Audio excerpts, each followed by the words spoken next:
Ang agham ay susi ng pag-unlad ng mundo, mula sa medisina hanggang sa pag-unawa sa pag-iisip at pag-uugali ng tao. Sa pamamagitan ng scientific psychology, mas napapabuti natin ang buhay gamit ang ebidensya, hindi haka-haka. Malaki ang naging papel ng scientific research sa pag-unlad ng sangkatauhan. Marami sa mga pagbabagong naranasan natin ng makaraang siglo, tulad ng makabagong medisina, electronics, sasakyan, eroplano at birth control, ay bunga ng sistematikong pananaliksik sa agham. Dahil dito, napabuti ang kalidad ng buhay ng tao at napabilis ang paglutas ng mga problema sa lipunan.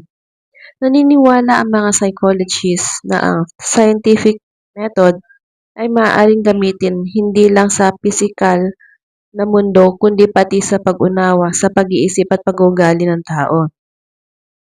Bagaman mas nahuhuli ang psikolohiya kumpara sa pisikal at biyolohikal na agham, nananatiling optimistiko ang mga sistem siyentipiko dahil sa mga natuklasan na nakakatulong sa kalusugang pangkaisipan, edukasyon, relasyon, at kapakanan ng tao.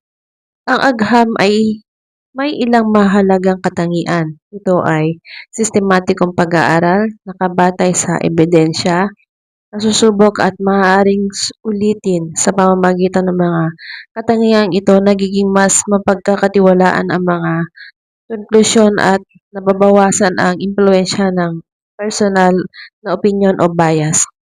Bagamat maraming benepisyo ang agham, may kaakibat din itong mga problema, tulad ng maling paggamit ng teknolohiya o mga tuklas na maaaring makasama kung hindi gagamitin ng wasto. Dahil dito, mahalaga ang ethics o mga pamantayang moral na sa pananaliksik, lalo na sa psikolohiya. Kabilang sa mga ethical na alituntunin ang paggalang sa karapatan ng kalahok, informed consent, pag-iwas sa pananakit at pagiging confidential ng impormasyon. Sa kabuuan, mahalagang pag-aralan ang scientific psychology dahil tinutulungan tayo nitong mas naunawaan ang sarili at ng iba, gumawa ng mga mabubuting desisyon at magdisenyo ng mga